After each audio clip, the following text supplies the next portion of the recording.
Nico Iamaleva is officially a Big Ten quarterback. I got a feeling that this could be boom or bust for the Bruins. From LA to Piscataway, all Big Ten all year long. This is Big Ten 10. What a five-star quarterback roller coaster that UCLA has been on over the last 2 years. Of course, a couple of years ago, the last year of Chip Kelly is when UCLA was able to flip five-star quarterback Dante Moore to come to Westwood. His true freshman season, he saw a handful of starts. It was a very up and down season for Dante. He ended up transferring at Oregon, and he's expected to be the next big thing for the Ducks here entering 2025. Last year, of course, they go with Garbers for Deshaun Foster in his first year as the head coach. And now they got another five-star quarterback coming to Westwood here with Nico Iamaleva. Now, I want to quick talk about and really lay out the financial part of this. I don't want to spend a ton of time on it.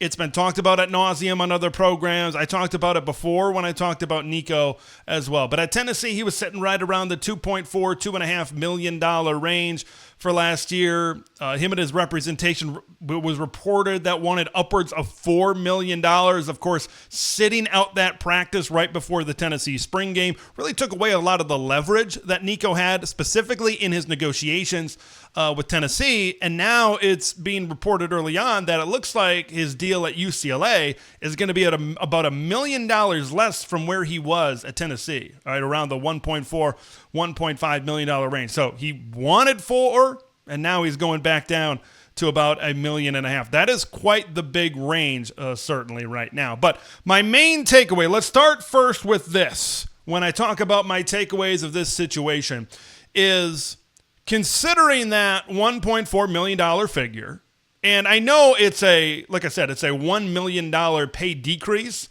from where he was at Tennessee, but I think that this is a good amount of money for someone like UCLA. And I'll kind of get into UCLA's investment here in just a little bit. But if you are this Bruin staff, considering what you are putting in and the risk you are possibly taking with someone like Nico, you better hope that Iamaleava is better than Joey Aguilar.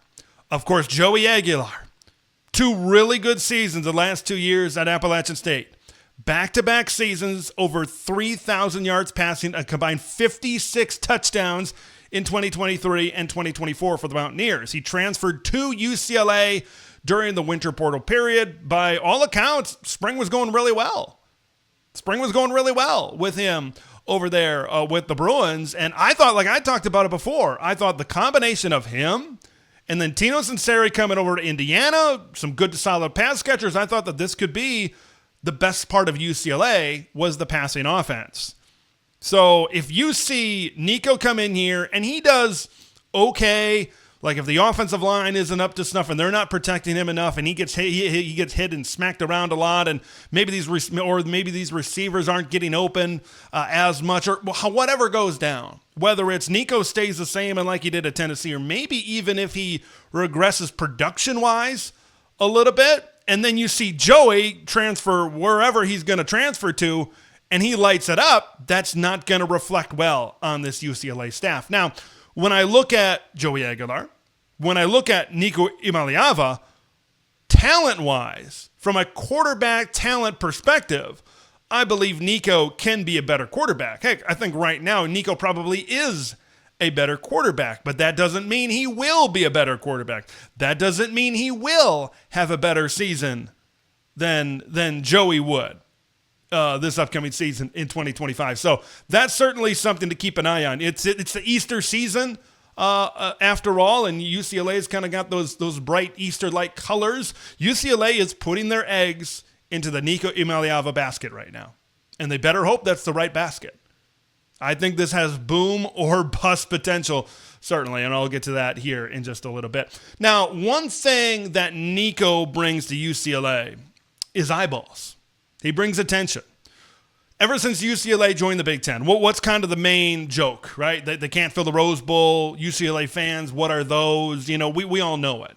But I think Nico's going to bring more people. They're going to bring more baby blue shirts, baby blue and gold jerseys and uniforms. They're going to bring more people into the Rose Bowl that are going to be backing the Bruins. And that is, I think, what's a positive right now for UCLA.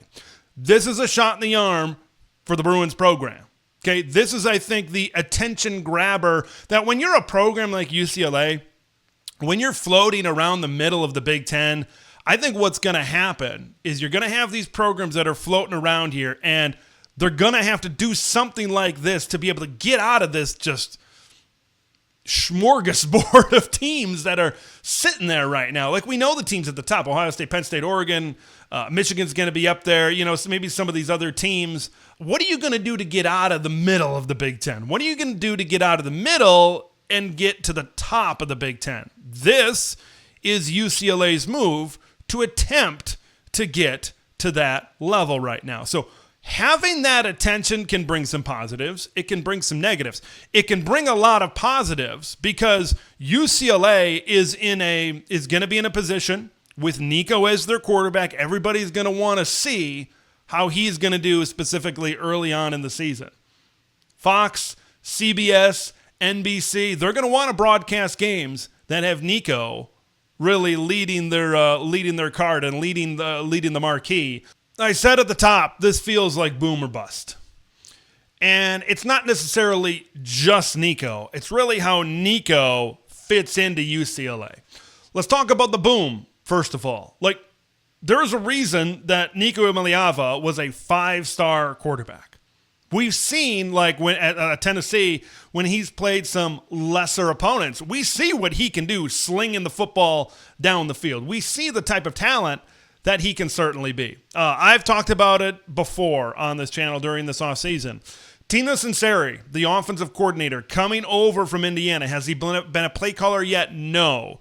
But he's been a big part to the quarterback development under Curt Cignetti at both James Madison and then this past season at Indiana.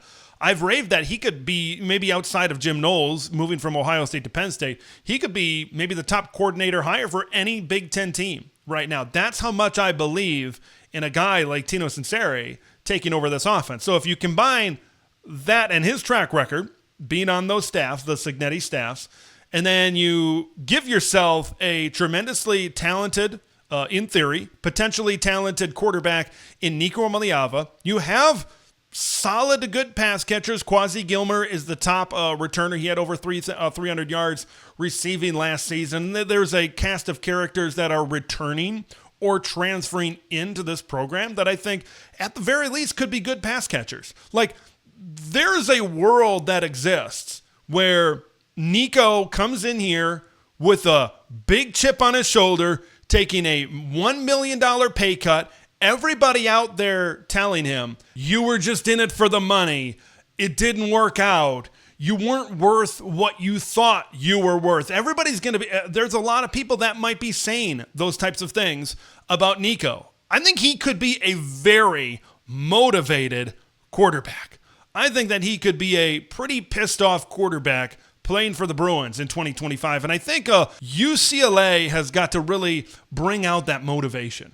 Right? This is going to be a guy I think that some people might be betting against this year. But I think he has the talent to be a top 3 quarterback in the Big Ten this year. I really do. At his boom, at his ceiling, I think he's certainly got that level in it. No question about it. Let's talk about the bust. Because I briefly talked about it during some other shows this offseason as well. Good. When I was talking about Joey Aguilar, but now Nico and then maybe the weapons that are around him and you combine it with Tino. Okay, that looks good. The passing offense, it looks like could be the strength of UCLA in 2025. But you look at the rest of this team and there's a lot of work to do.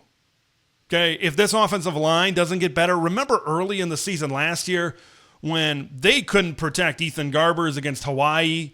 They couldn't protect Ethan Garbers really against anybody. Now, I think it got a little bit better as the year went on, but if they can't protect Nico, that could be a problem. If they can't protect him against some of these Big Ten defensive lines, that could be a problem. That's where maybe that this could turn into a little bit of a bust type of situation as well. Like if the defense, I know we're talking about a completely different side of the football, but the defense is losing significant players on all three levels of the defense, including one of the top tacklers in college football last year in Carson Schwessinger, of course, Jay Toia on the defensive line as well. Like if that defense takes a drastic step down and now you put all of the pressure on Nico's shoulders, that might be a little bit too much for one guy to be able to put the entire team on his shoulders and carry him.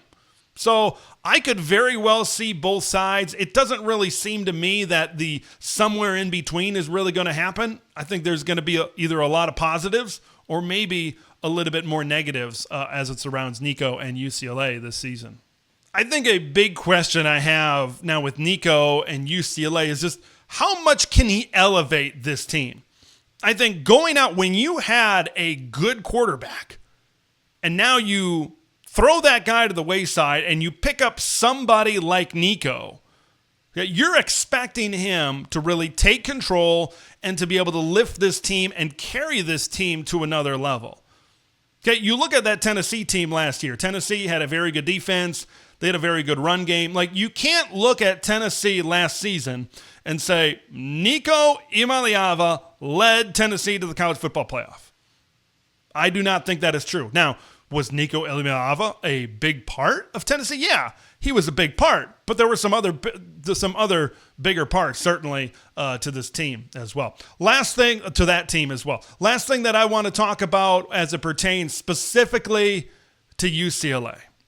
Okay, everybody, we talked about the fans and the lack of interest that has been surrounding UCLA before and what bringing in somebody like Nico is going to mean for this program. UCLA going out and making this type of move seems very forward-thinking of what we maybe have historically seen from somebody like UCLA that doesn't invest as much into their football program. I think that this is a positive. I think that this brings a little bit more juice, I think, to the Battle of Los Angeles between USC and UCLA for next season. That game is going to be taking place at the Rose Bowl, and that's going to be a very intriguing game. Like, I look at both of these LA teams. I think they're both wild cards. I think they're both fairly unpredictable, but it is good to see a program like UCLA, like we've seen what Oregon has done from an investment standpoint. We've seen what USC has done from an investment standpoint. Washington is certainly getting there. And now for UCLA to be able to put forth this kind of turkey, to be able to bring in somebody like Nico, say, hey, we want it. We had a good option, but we want a great option at quarterback. I think it shows some positivity of the direction that UCLA has and the investment that they're trying to make as we enter this rev share era. This is going to be hella interesting to see what Nico can do over at UCLA. Drop what you think Nico is going to do at UCLA in the comments below. Do you think that this was a good decision by UCLA to abandon Joey and go for Nico, or do you think that they should have stayed with Joey Aguilar? Leave all of that in the comments below. I'm Big Ten Ted. We'll see you in the next one. Thanks for watching Big Ten Ted, where it's all Big Ten all year long. Make sure to like the video to spread the word of Big Ten Ted to the masses, and subscribe to the channel for updates on Big Ten content that drops every day.